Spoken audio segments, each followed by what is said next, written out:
Olá, bem-vindo, bem-vinda ao canal Alma Luz. Hoje o nosso 30º vídeo. Uhul! A gente tá super feliz com a presença de vocês que nos prestigiam, feliz com a oportunidade que a gente está tendo de, por 30 dias, estar falando de Jesus. Isso para nós é uma alegria, é a realização de um compromisso. E a gente fica mais feliz ainda quando temos aí a companhia de vocês. Então, é muita gratidão a vocês, aos amigos da espiritualidade. E aí, por conta disso, a gente vai trazer no próximo vídeo, ao invés do Evangelho, o que vai ser gravado vai ser um vídeo de explicação a respeito do próprio Evangelho no Lar. Porque eu sei que a gente usa um formato, mas ele não é fixo, né? As pessoas não precisam seguir exatamente esse formato. E claro, às vezes ela está em família, né? Está em casa e gostaria de fazer de uma forma regular. Que leituras que ela deveria fazer, que tipo de comentários que é para se fazer, como que deve ser o comportamento das pessoas durante a leitura, devo trazer a água para fluidificar ou não, quanto tempo deve demorar, enfim, todas essas perguntas que a gente sempre teve a respeito de como fazer o próprio Evangelho no Lar, a gente espera de coração poder contribuir para que cada um de vocês possa também iniciar essa abertura dentro de casa, porque isso abre realmente uma porta para a luz do universo, que é o nosso Mestre Jesus, que através dos seus prepostos de amor vem até nós, ajuda a preparar o ambiente, ajuda a fluidificar as nossas águas e nos fortalece naquelas coisas que a gente lê, porque a gente lê tanta coisa legal, né? Então que a gente então absorva, né, as informações, as lições do Evangelho de forma ainda mais profunda com o auxílio dos amigos da espiritualidade, que vão certamente estar amparando a sua decisão de iniciar um Evangelho no Lar. Então a gente ficaria muito feliz de poder contribuir de alguma forma. Promessa é dívida. O próximo vídeo será então a respeito do formato, né, do Evangelho no Lar. Mas vamos ao nosso, hoje então, o 30º Evangelho no Lar aqui do canal Alma Luz.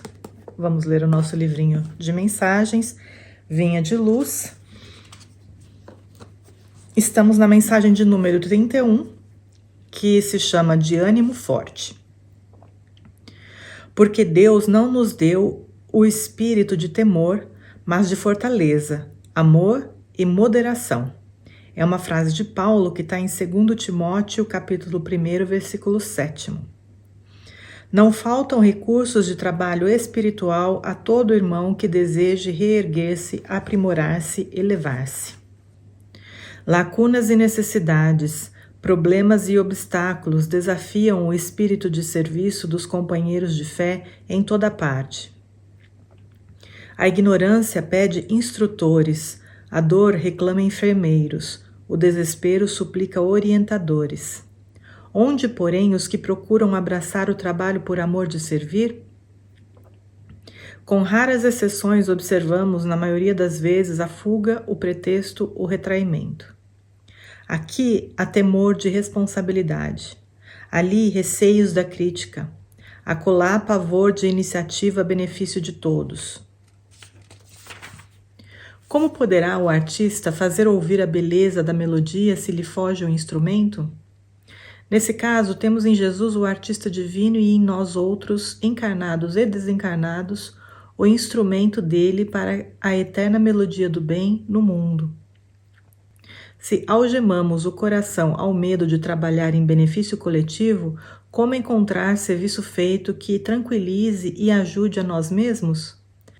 Como recolher felicidade que não semeamos ou amealhar dons de que nos afastamos suspeitosos?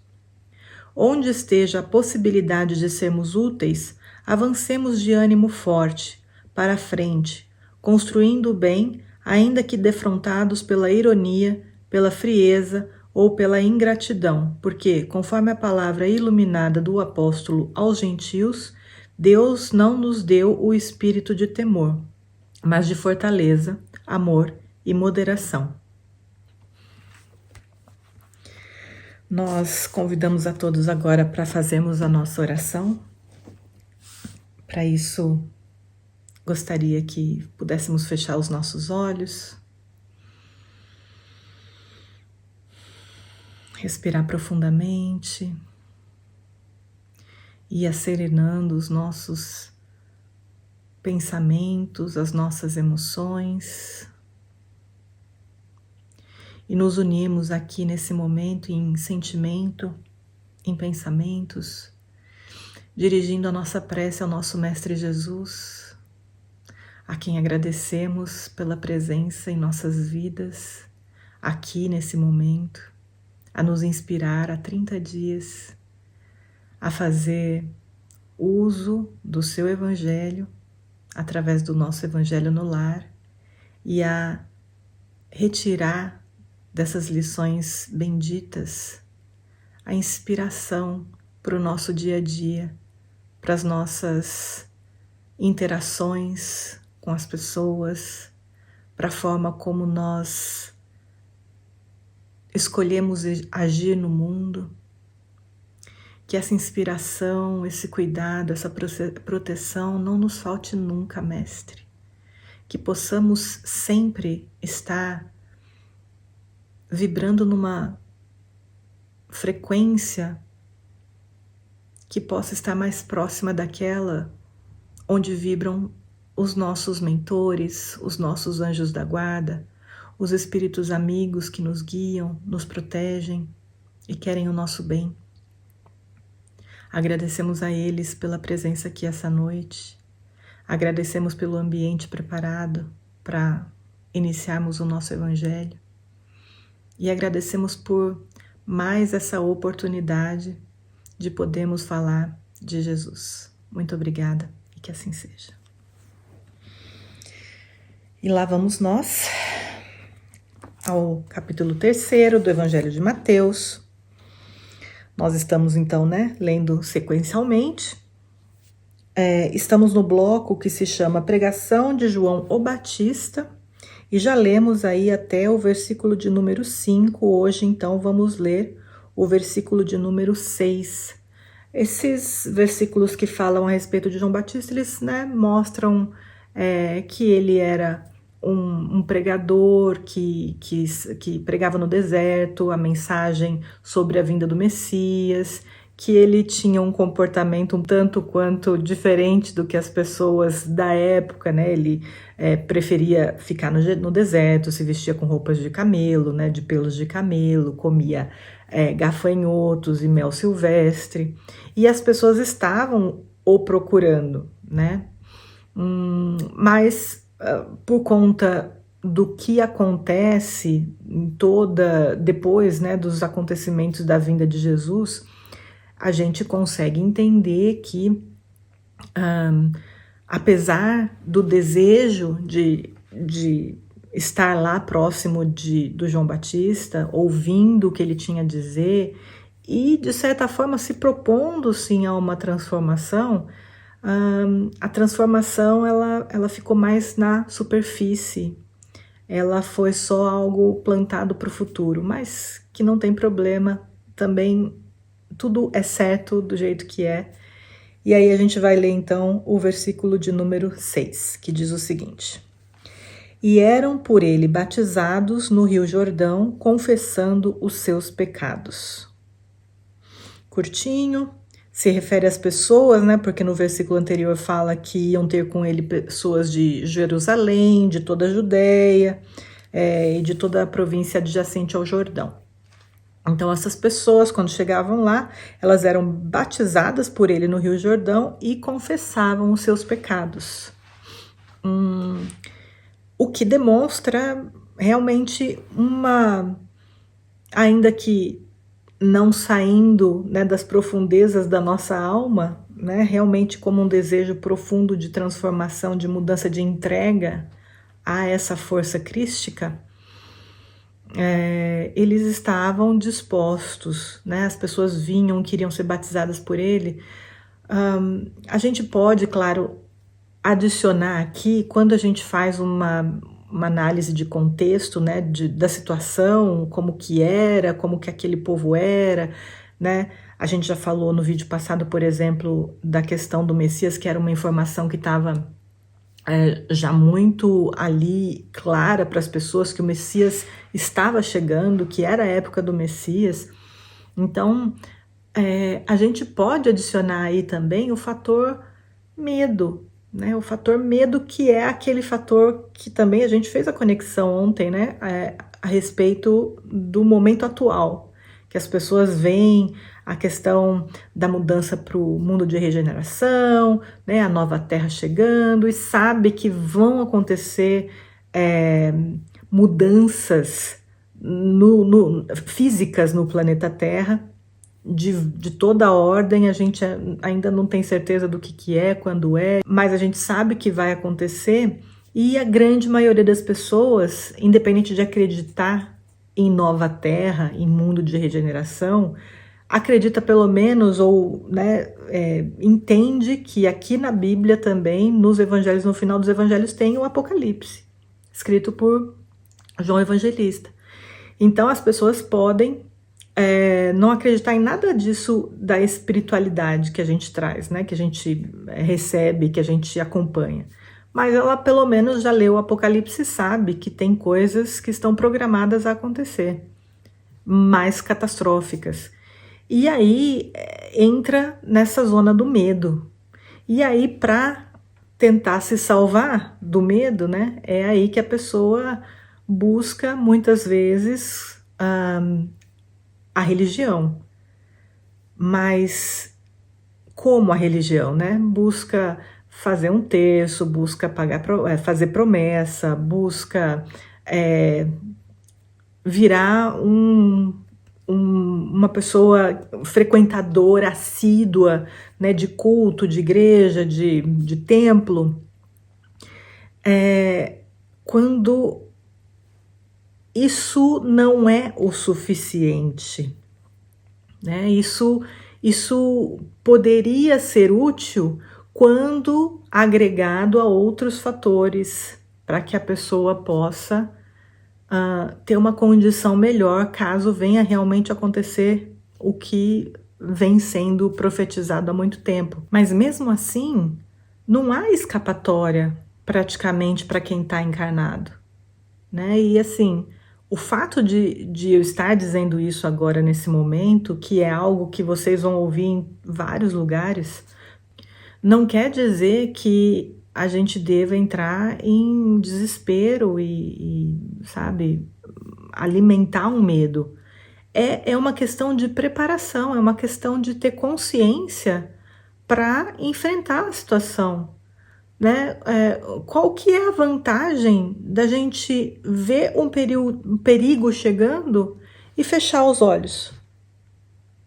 Com medo de enfrentar o perigo, achando que fechar os olhos o perigo vai sumir. O perigo não some, continua ali, né? Então a gente não pode ser infantil a ponto de achar que fechar os nossos olhos para o que pode acontecer vai fazer com que tudo desapareça.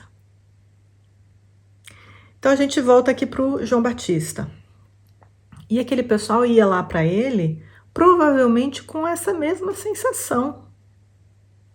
Com essa mesma sensação. Primeiro, a sensação que o desejo que a gente já falou no vídeo passado, mais movido por uma curiosidade do que por um desejo sincero de entrega a Deus.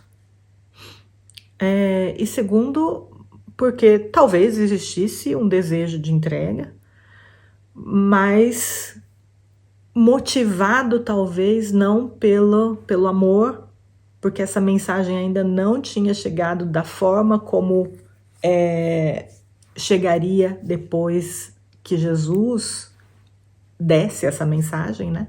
Depois que ele veio e exemplificou o amor, tudo muda de figura. Porque até essas pessoas que talvez antes tivessem o desejo de se entregar para Deus, talvez tenham mudado de ideia, porque não imaginavam que ia ser desse jeito. Elas imaginavam que elas iam ser mais um soldado no regimento do guerreiro Messias. Então, assim, todo esse contexto das pessoas indo se batizar e confessando os seus pecados, precisa ser analisado de um ponto, né, um pouco mais levando em consideração o contexto, porque daí a gente traz para os nossos dias. E o batismo, ele tem esse significado de renascimento, né? A pessoa, se a gente fosse levar em consideração assim com o desejo sincero de fazer aquele ato de forma significativa, se permitir batizar deveria significar a morte do homem antigo e o nascimento do homem novo, né? Isso, claro, em termos só figurativos, mas de grande representatividade, porque então agora, a partir do batismo, eu estaria me colocando à disposição para essa luz que veio até mim, né? A luz do Espírito Santo, a luz enfim, a gente, né, pode conectar isso com o que quiser. E a partir daquele momento, então, eu quero promover uma transformação na minha vida, eu quero me entregar para esse ser que está me batizando, ou em nome de quem eu estou me permitindo batizar. Esse ser, essa verdade, esse amor, né? E, claro, a gente, no campo espiritualista, pelo menos no que diz respeito ao espiritismo, não há rituais. Mesmo o batismo, o casamento, né? Não há esse tipo de rituais. Mas quando a gente começa a raciocinar a respeito deles, e agora eu não estou dizendo aqui que, por favor, não me entendam mal, eu não estou dizendo que a gente deveria assumir rituais na nossa vida. O que eu estou dizendo é que o ritual, ele pode ter para nós uma representação importante de marcar: até aqui eu era de um jeito, a partir de aqui, desse dia, eu vou estar de outro jeito. O casamento, por exemplo, não existe ritual instituído no âmbito espiritualista. Porém, as pessoas se sentem bem marcando aquele momento de união com outra pessoa e fazendo os seus... É como se a gente decretasse, né, para o nosso parceiro, para a nossa parceira, o nosso desejo de compromisso, de amar, de respeitar e tudo mais. E isso é muito bonito. Isso é poderoso para nós, para nossa psique, para nós como espíritos, porque a gente está afirmando um compromisso com aquela pessoa e está reunindo pessoas ao nosso redor que desejam o nosso bem, que desejam a felicidade do casal. E isso é muito poderoso. Então eu acho que a gente não pode ser muito ortodoxo e dizer não aceitamos rituais de forma nenhuma. Não é o ritual em si, é a representação daquele momento para nós como espíritos, são os compromissos verdadeiros que se estão ali sendo feitos, e que vão representar para nós, para o nosso crescimento, para a nossa evolução espiritual, um passo enorme. Então, o batismo, nesse sentido, se a gente se permitisse, a gente poderia fazer na nossa casa. A gente mesmo, num momento de meditação, de compromisso, a partir desse momento, né, eu quero isso, eu quero aquilo, a gente decreta o que a gente quer, né, pra gente de melhor, para fortalecer na gente o desejo, né? Então, assim, ritual, não precisa ter ritual externo nenhum. Água, sei lá, o que, né, roupa branca, não precisa disso, mas que fosse internamente, né, que o processo se passasse num âmbito espiritual nosso, num desejo sincero, num comprometimento, né, inclusive talvez achar palavras ou uma mensagem, né, frases para a gente ler ou recitar no desejo sincero de se comprometer com aquilo. O problema é o seguinte: aquilo é um compromisso. O nosso espírito não esquece esses compromissos, gente. Então, assim, não faça um compromisso que você não esteja achando que vá cumprir. Se compromete, então se esforça para cumpri-lo, né? E aí a gente tem a segunda parte do versículo, que são a confissão dos pecados. Porque a confissão dos pecados, ela é praticamente um autoconhecimento, né? Se a gente fosse usar realmente esse momento, né? E eu não tô agora falando de novo, gente, não é agora religião, eu não tô falando para ninguém ir para a igreja para confessar pecado, não é isso. É um trabalho de autoconhecimento que a gente pode fazer com a gente mesmo para reconhecer as nossas sombras. O que é a sombra? A sombra é aquilo que a gente esconde, sentimentos, pensamentos, atitudes passadas nossas que a gente tem vergonha, ou que a gente controla muito bem para que não venha à tona pelo medo do julgamento, medo de machucar alguma pessoa, seja lá pelo que for. Então, é entrar em contato com essas sombras e reconhecer a sombra. Isso, gente, olha, para uma pessoa que está trabalhando para se melhorar e quer sim um dia ser um trabalhador de Jesus, trabalhar com Jesus, trabalhar pelo Evangelho, nesse sentido mais espiritual que a gente está aqui dando dos Evangelhos, ela precisa sim entrar em contato com aquela partezinha dela que ela não aceita, que ela não gosta, que ela não toca, que ela não ouve. E aceitar, e respeitar, e abraçar, e compreender que faz parte. Nós estamos em processo de crescimento, somos espíritos em evolução. Vemos pelo nosso entorno que nenhum de nós está numa condição de alta hierarquia. Ou seja, estamos no aprendizado ainda de cair e levantar. O que então faz com que a gente entenda que é absolutamente normal os momentos de queda.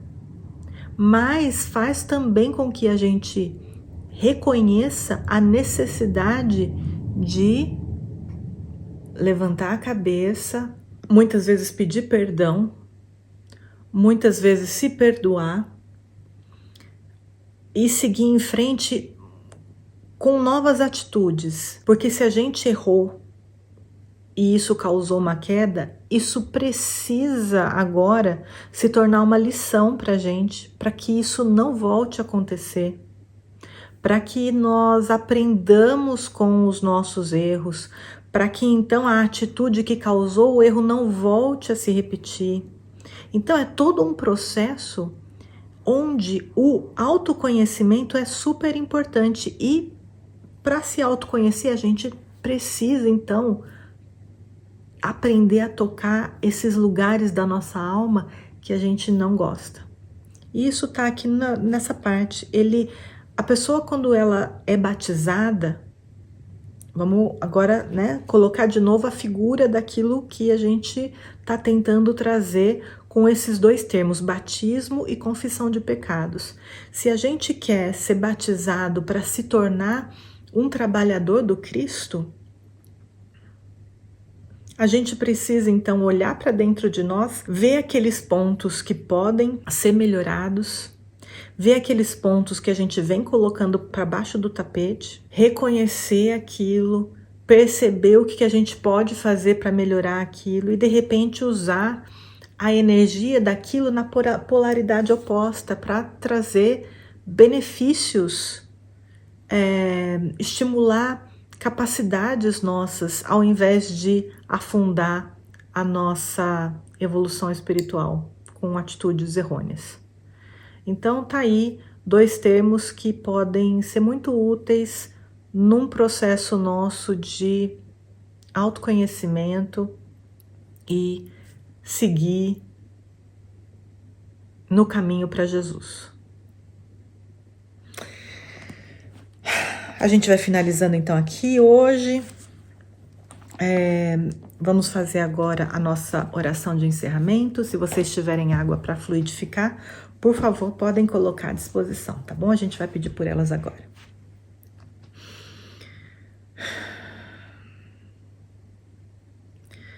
Mestre amado, muito obrigada pela mensagem. Muito obrigada por demonstrar para nós, mais uma vez, o caminho que devemos seguir para, se quisermos realmente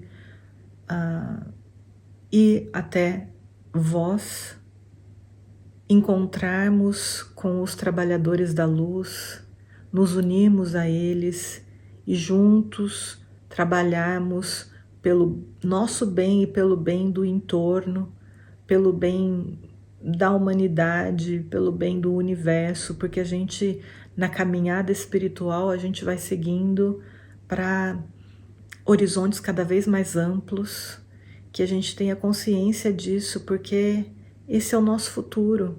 Queiramos ou não, hoje, um dia a gente vai querer com certeza, com firmeza, e a gente vai fazer por onde, sem dúvida nenhuma. Então, que fique aqui pelo menos hoje a lição para que a gente possa refletir sobre ela.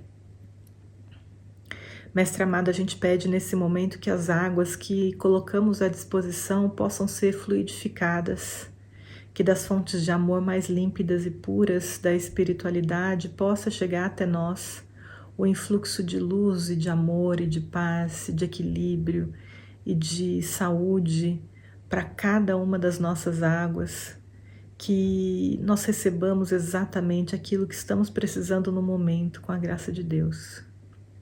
E nós pedimos também, Mestre, por todo o nosso planeta, por todos os seres animados e inanimados, minerais, vegetais, animais, hominais, que tenhamos esperança, que tenhamos paz no coração, que saibamos olhar para o lado e ver as situações piores do que as nossas, para quem sabe estimular na gente o desejo de estender uma mão, de falar uma palavra amiga, de desenvolver a compaixão dos nossos corações, um sentimento que a gente precisa muito seguindo daqui para frente, né?